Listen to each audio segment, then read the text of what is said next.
At some point last week, I think we might have been talking about Major League Baseball celebrating Pride Month by shoving the woke cucumber in our faces.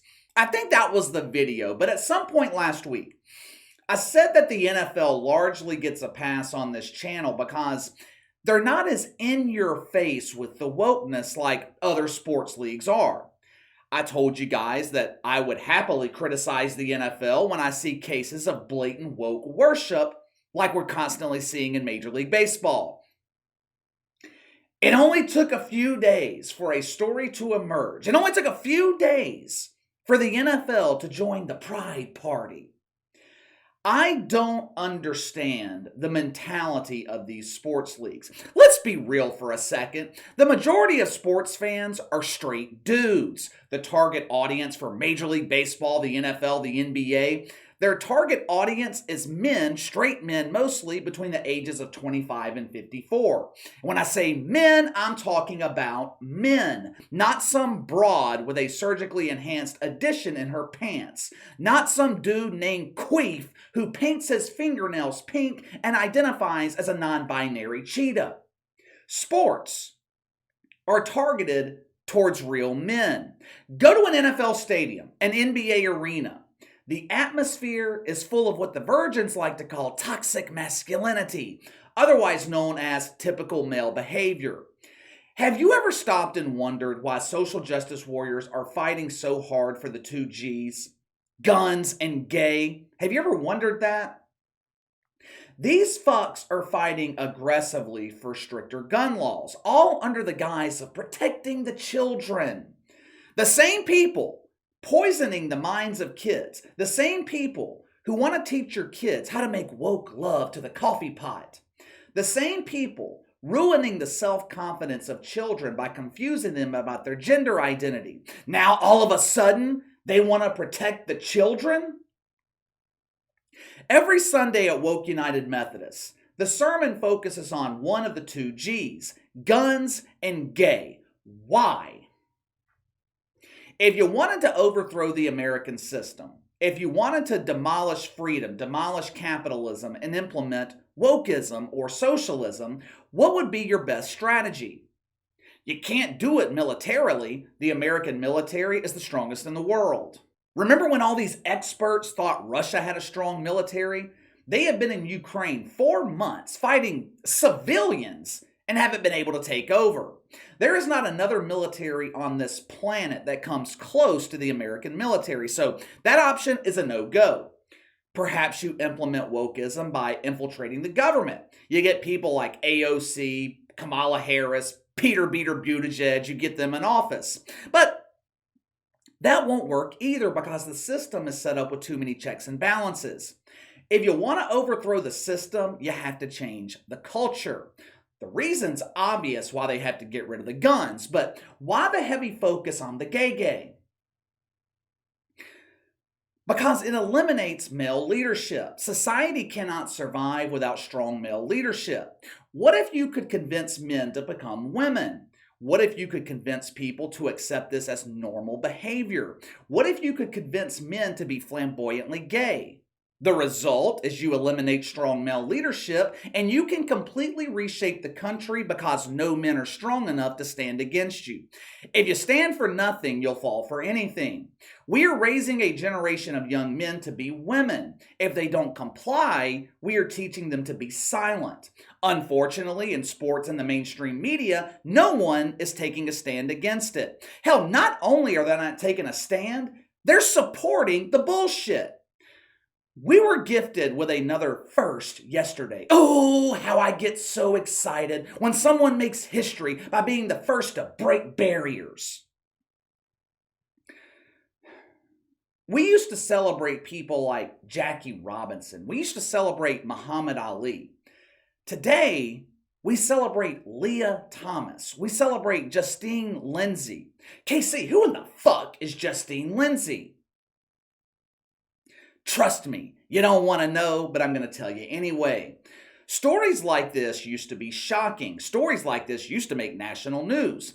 But we have become so desensitized to it. When it happens, the media almost treats it like it's normal. Instead of being on the front page of the New York Times, It doesn't even get mentioned. It's no different than what happens every weekend in Chicago. Remember when the mainstream media focused on the crime in Chicago? When Barack Obama was in office, we were constantly hearing about black on black crime in Chicago. Over time, the story lost its impact. We become desensitized to the violence. It's the same thing with the transgender movement in sports. I would imagine most of you probably haven't heard about Justine Lindsay yet. The reason I say that, very few in the mainstream media are covering the story. Ladies and gentlemen, the NFL proudly presents to you the first openly gay, trans, black cheerleader, Justine Lindsay. Here he is, in all his trans glory. When I was growing up, we used to make fun of male cheerleaders. If you were trying out for the cheer team, one of the requirements, you had to be a fucking girl. Just like all other woke causes, though, the transition started slowly. We started to see more and more male cheerleaders. The shock wore off. It became normal. Now we're to the point where we have male cheerleaders pretending to be women and no one blinks an eye. Very few mainstream media outlets have picked up on this story. Let me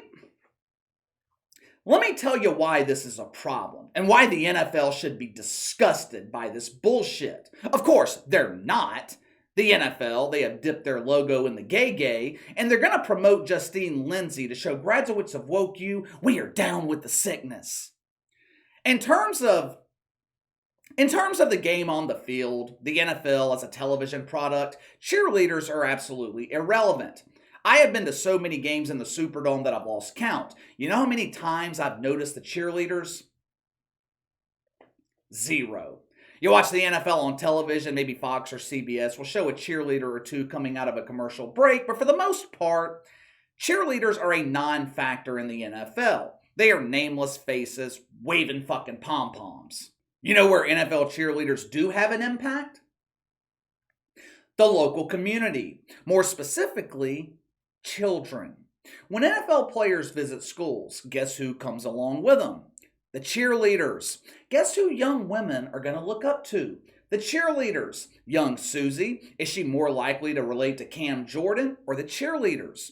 What about the young boy who is now questioning his gender identity because some non-binary shitfuck has influenced him into thinking, I can choose my own gender? Who is he going to look up to? Demario Davis, Mr. Machismo, or Justine Lindsay, who is also confused about his fucking gender? Don't take my word for it. Sam Ames from the Trevor Project confirms the statement. According to the Trevor Project, less than 1 in 3 adults know someone who is transgender. No shit. Transgender people comprise 0.7% of the population. I think that number from the Trevor Project is bullshit. I would say less than 1% of the population knows someone who is transgender. But check out this quote from Sam Ames.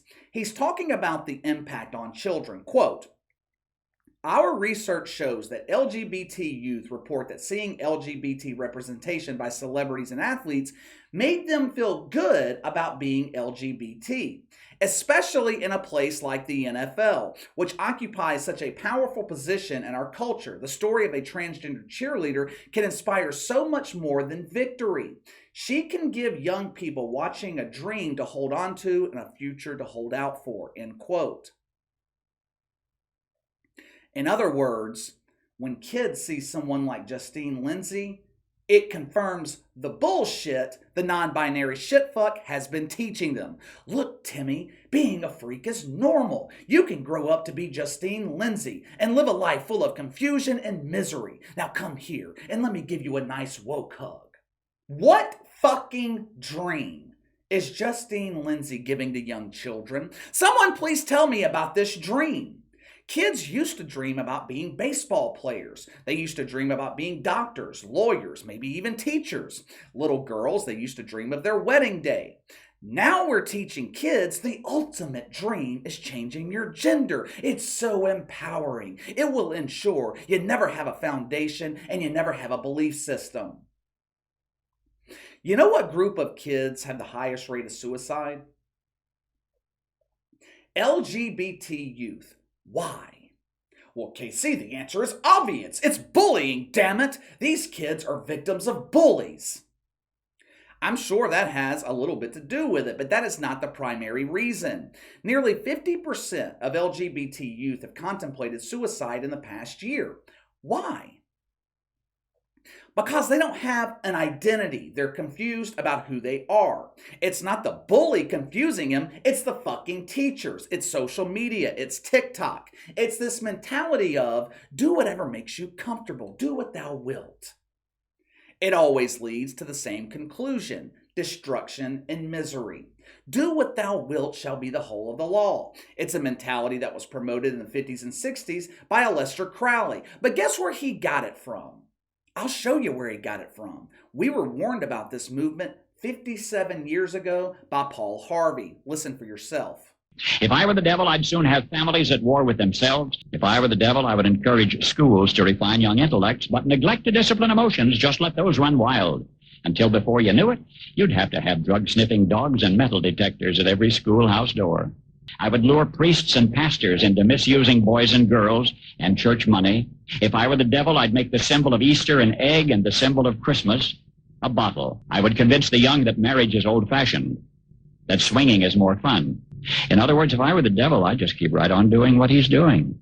There's an old saying: the only thing it takes for evil to prevail is for good men to sit back and do nothing. Do we have good men leading the NFL right now? My favorite league.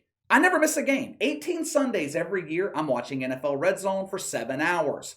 And they decide it's appropriate to join the first club. We at the NFL are proud that we presented you with the first transgender cheerleader. Oh, what a fucking accomplishment. Let me know what you think. The NFL presenting us with the first transgender cheerleader. Sound off in the comments below. Make sure to like and subscribe. Click the notification bell to receive all notifications from the channel. Best way to contact me is by email at btlkc84@gmail.com, KC_BTL84 on Twitter. I'll see you guys later.